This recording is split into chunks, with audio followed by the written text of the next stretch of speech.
When Walter and I traveled to visit my in-laws, my mother-in-law, who came to pick us up at the airport, declared, "You can't ride in the car, so you must walk home." She snorted and turned up her nose. It was a 3-hour journey one way, and though I'm confident in my physical strength, this treatment was too much. I almost cried, but someone reached out to help me. In the end, it was my mother-in-law who regretted it. My name is Jennifer, and I'm 30 years old, happily married to Walter, whom I met 2 years ago in a college mountain club. Walter is handsome and popular, and when he asked me out, I wondered why he chose me. According to Walter, I move forward silently, even on the hardest routes, without complaining, and he likes that about me. Walter works for a well-known corporation and earns a high salary. We've been living happily together since our marriage, just like our student days. However, there is one thing that bothers me: Walter's frequent calls with his mother. During dinner, Walter hurried into his room with his mobile phone, apologizing. "Oh, it's a call from Mom. Sorry, I'll go talk to her." His mother calls him frequently, about once every 2 days. She seems to adore her son, and Walter is sweet to her, making me suspect he's a mama's boy. But since she raised Walter with care, I think I should value her too. However, it seems our feelings are different. It happened before our marriage when we went to greet my in-laws. Jennifer is 2 years older than my son, almost 30. My mother-in-law seemed displeased with having an older daughter-in-law and looked unhappy throughout. Father-in-law said, "It's fine, isn't it? Love conquers all." Jennifer seems reliable, and she's perfect for Walter, who has a weak side. But that seemed to displease her even more. Mother-in-law seems unable to oppose father-in-law directly, so she decided to bully me without him noticing. When she intentionally harassed me, she would open her eyes wide, snort, and twist her lips.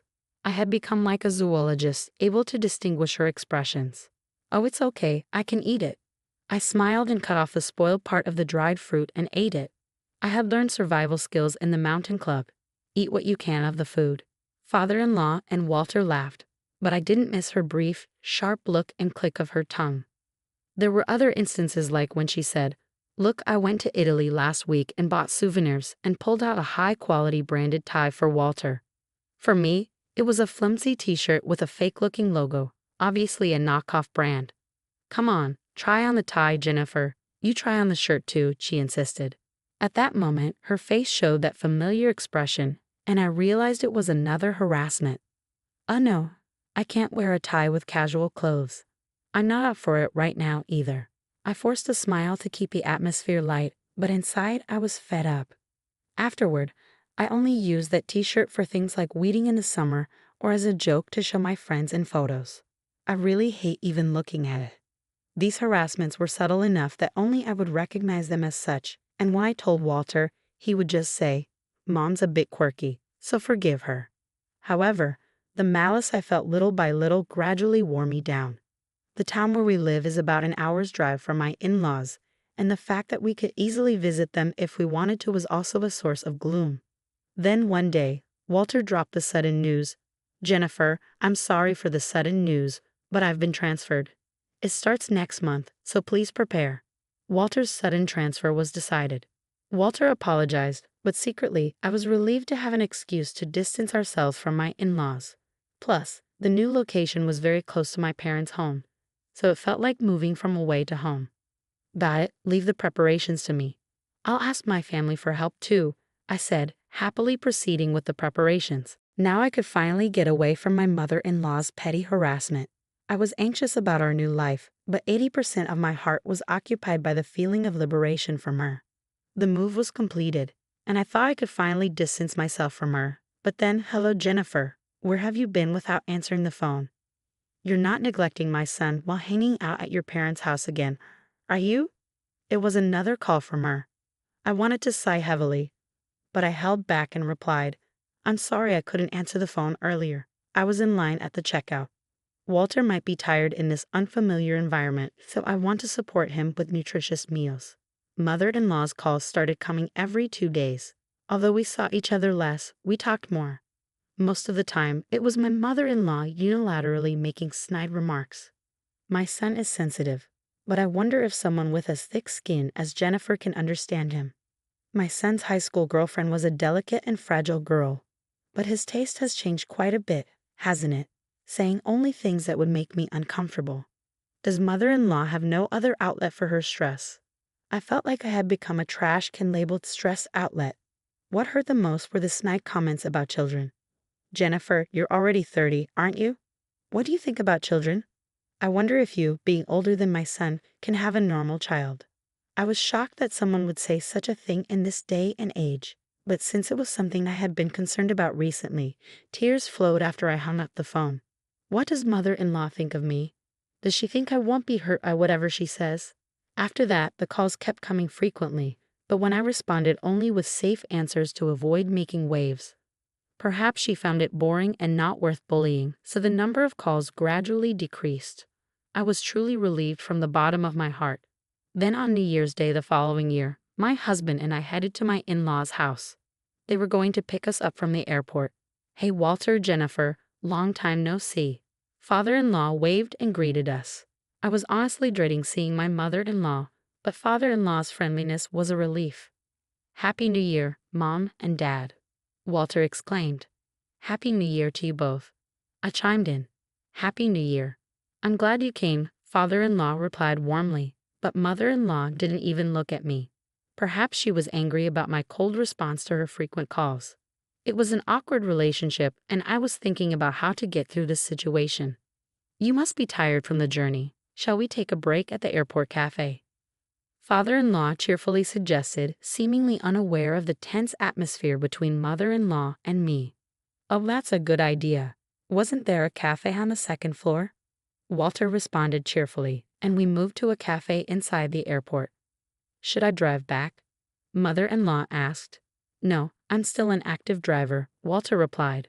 While the men were chatting away, mother-in-law and I were silent. Excuse me, I'm going to the restroom, I said after ordering and got up from my seat. Oh, maybe I'll go too, mother-in-law said, standing up to follow me. I had a bad feeling about this. Just as the entrance to the women's restroom came into view, mother-in-law, walking behind me, said, You can't ride in the car, so why don't we walk back? Not understanding what she meant, I turned to look at mother-in-law, and there was that expression again. We're going back as a family of 3. You're a stranger, aren't you? I couldn't believe my ears. Walk back from here to my in-laws' house? How far could that be? And calling her son's wife a stranger. While I was frozen in shock, mother-in-law continued to throw words at me. I was kind enough to call you frequently, but unlike Walter, you only respond coldly. Living near your parents' house has gotten to your head. I don't want to think of you as my daughter-in-law. You're a stranger, a stranger. Mother-in-law's voice was getting louder. I was shocked, but I didn't want to argue in public, so I answered in a small voice, Yes, I understand. I didn't feel like going back to where Walter and father-in-law were, so I headed to the airport exit, plodding along. Even though she told me to walk back, this was an airport, there must be taxis and buses. I could go as far as I could and walk from there. But more than that, what face should I make when I safely arrive at my in-laws' house by walking? How should I spend a few days in my stay? That weighed more heavily on my mind. For now, I searched on my mobile phone for transportation to my in-laws' house. There was a bus leaving in just 10 minutes, but that bus wouldn't go near my in-laws' house. So from there, it seemed I would have to walk. It might take about 3 hours in total. 3 hours. I can walk that with my legs trained in mountain climbing. It's not impossible, but there's a difference between walking for mountain climbing and walking because I'm not allowed in the car due to harassment. Tears welled up in my eyes. Wasn't it my fault? If I had been pleasant on the phone even after being told such things, would this have happened? As I was walking along, lost in thought, I was suddenly tapped on the shoulder from behind. Jennifer, why are you walking here? Father-in-law's voice broke through my thoughts. Didn't my wife say something to you at the entrance to the restroom? I was going to the restroom too, and I saw you and my wife talking, and then you started to go somewhere, so I followed you. Looking at father-in-law's kind face, the tears that had been welling up in my eyes overflowed and ran down my cheeks. Jennifer, what on earth happened? Father-in-law's concern was evident, and I decided to tell him the truth. I told father-in-law exactly what mother-in-law had said, and he became angrier than I had ever seen him. Oh dear, did she say that to my son's wife? Then he said something I never expected. "I'll walk with you, Jennifer." With that, father-in-law stood in front of me and started walking. Father-in-law, don't worry, I enjoy mountain climbing and I used to climb a lot with Walter when he was little. A 3-hour one-way walk is nothing. Indeed, father-in-law's stride was firm, not what you'd expect from a 62-year-old. Come on, let's go. We didn't tell Walter we were leaving. Is that okay? I finally remembered that, in my shock at mother-in-law's words, I had just left. Walter will be fine. She'll probably talk him into waiting. I'll contact him. With that, father-in-law took out his mobile phone. It seems he was texting mother-in-law. He told her he was walking back with me and that the car keys were in his bag.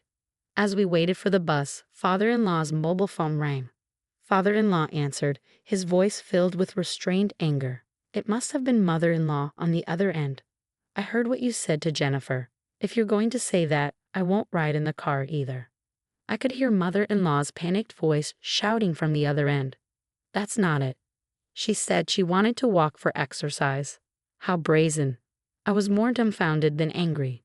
"We'll talk when we get home." Father-in-law hung up and shoved his mobile phone into his pocket. Perhaps because father-in-law's mobile phone was unreachable, mine started ringing next. It's definitely mother-in-law, father-in-law, and I looked at each other. What does she want now? To tell us to ride in the car? I'm definitely not answering. I decided to ignore it too. Father-in-law and I silently boarded the bus and continued to walk after getting off. This way is a shortcut. There's a slope here for a while, but let's do our best. Father-in-law occasionally gave advice, making it feel like we were mountain climbing together. However, I hadn't planned on walking so much today and was wearing regular boots. Father-in-law was wearing leather shoes. Won't walking for a long time in those shoes hurt your feet? I asked once. Father-in-law glanced at my feet and squinted. I guess we're in the same boat. Making a woman walk such a long distance in those shoes. I can't believe her, father-in-law sighed. We both thought of calling a taxi, but neither of us mentioned it, intending to spite mother-in-law. But Jennifer, you're strong. Walking such a long distance without complaining. Walter must have been attracted to that quality in you, father-in-law remarked, making me feel a little happy. Afterward, we continued to walk, buying drinks from vending machines in a grocery store to stay hydrated. About 3 hours later, as the sun began to set, we finally arrived at my in-laws' house. Their car was parked in front of the house. Mother-in-law and Walter must be home. We're back, father-in-law announced as he opened the front door. Walter rushed over, concerned. Jennifer, I was worried. What happened? Why did you suddenly decide to walk back for exercise? Did you hear that from Mom? That's not it. Mom told Jennifer to walk back, father-in-law explained, looking understandably tired as he sat down on a chair near the entrance. Mother-in-law, who had come out of the living room, was pale and gaping. No, that's not it. It's not. It seems there was a misunderstanding, she stammered. What was the misunderstanding? I couldn't keep quiet any longer. You said since I can't ride in the car, why don't I walk back? Didn't you? This was the plain truth. I hate lying. Thanks to that, I was reminded of my mountain climbing club days.